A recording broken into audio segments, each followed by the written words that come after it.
La pirata que no cazaba barcos, cazaba capitanes. Y lo peor es que ninguno podía contra ella. Olvídate de Jack Sparrow, Barba Negra o cualquier otro pirata que conozcas. La verdadera jefa final de los mares, la que puso de rodillas a imperios enteros, era una señora china que se llamaba Shen Yizhao. Su historia es tan increíble que parece sacada de una película, pero no, todo esto fue real. Así que empecemos por el principio. ¿Quién era esta mujer? Imagina a una persona más fría que un banco medieval y con una mente para la estrategia que ya quisieran muchos generales. Shen Yizhao empezó como trabajadora en un barco prostíbulo flotante en Cantón. Era lista, ambiciosa y sabía leer a la gente. Fue allí donde conoció a Shen Guiyi, el comandante de una flota pirata conocida como la Flota de la Bandera Roja. Se casaron, pero no fue un matrimonio cualquiera. Ella no aceptó ser una simple esposa. Exigió la mitad del poder y el control conjunto de la flota. Y él aceptó. Durante años gobernaron juntos, expandiendo su poder por el mar de China Meridional. Pero la verdadera leyenda de Shen Yizhao comienza cuando su esposo muere en un tifón. En esa época se esperaba que una viuda se retirara o que el poder pasara a otro hombre. Pero ella no. En un movimiento maestro convenció al segundo al mando, un hombre llamado Chang Pao, de que la apoyara. Consolidó su poder tan rápido y con tanta eficacia que cualquier rey habría llorado de envidia.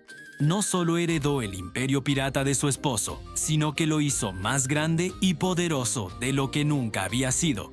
Se convirtió en la única y absoluta comandante. Bajo su mando, la Flota de la Bandera Roja se transformó en algo nunca visto. No era solo un montón de barcos con gente violenta.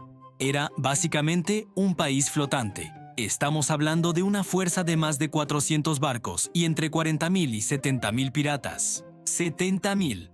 Eso es más que los ejércitos de muchos países de la época. Tenía una logística militar impecable, controlaba rutas de comercio, cobraba impuestos a los pueblos costeros y tenía espías infiltrados en el propio gobierno chino. Era una nación pirata con una organización que muchos gobiernos actuales ya querrían para sí.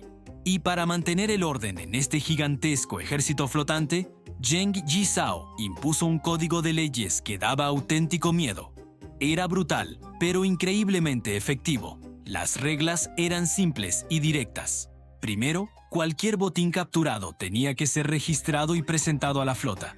Nadie podía quedarse en nada sin permiso. El que lo hacía era castigado severamente, a menudo con la muerte. Segundo, y esto es muy importante, prohibió terminantemente agredir a las mujeres prisioneras. Si un pirata quería tomar a una prisionera como esposa, debía serle fiel y tratarla con respeto. Si no, era decapitado. La desobediencia, la deserción o el simple hecho de dar una orden que no viniera de ella se pagaba con la vida. Quien rompía las reglas iba directo al agua, a menudo sin despedida. Era como leer los términos y condiciones, pero en una versión marítima donde aceptar era obligatorio y el precio de no cumplir era tu cabeza. Ahora vamos a la parte más interesante de su estrategia, la que le da título a esta historia. ¿Por qué se dice que cazaba capitanes? Porque Shen Yizhao entendió algo fundamental del poder.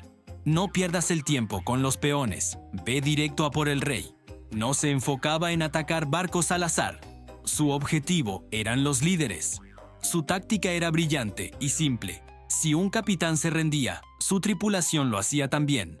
Si capturabas al capitán de un barco, ese barco pasaba a ser tuyo. Si capturabas al líder de una flota enemiga, esa flota entera se unía a la tuya.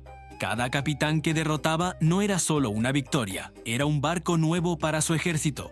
Cada barco nuevo significaba más poder, más recursos, más control. Multiplicaba su fuerza con cada movimiento. No solo vencía a sus enemigos, los absorbía. Con este poder y esta estrategia, te puedes imaginar que el imperio chino no estaba muy contento. La dinastía Qing intentó acabar con ella una y otra vez.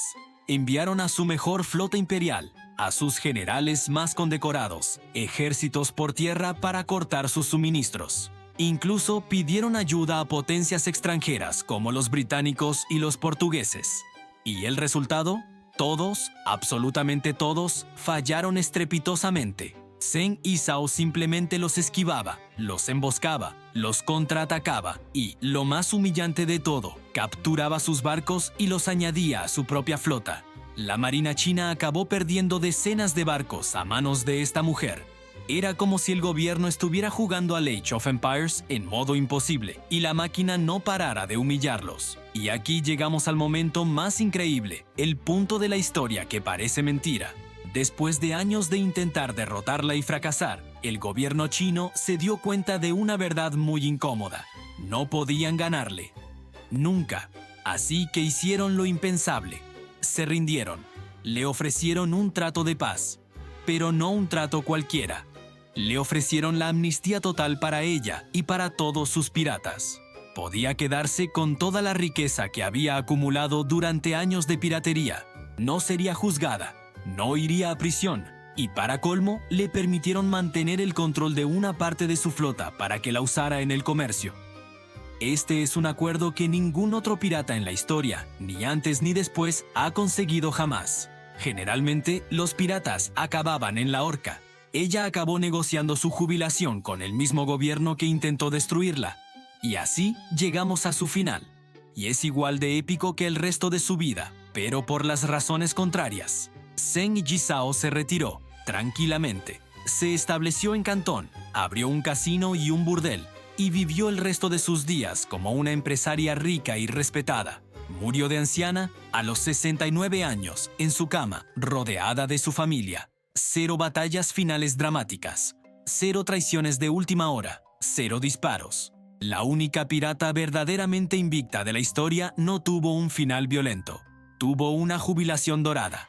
Zheng Yizhao, la pirata que no cazaba barcos, cazaba capitanes, y que demostró que a veces la mente más brillante para la guerra no pertenece a un general, sino a una mujer que el mundo subestimó. Si te gustan estas historias que la historia oficial prefiere olvidar, suscríbete para no perderte la próxima. Gracias por llegar hasta aquí. Nos vemos en el siguiente video.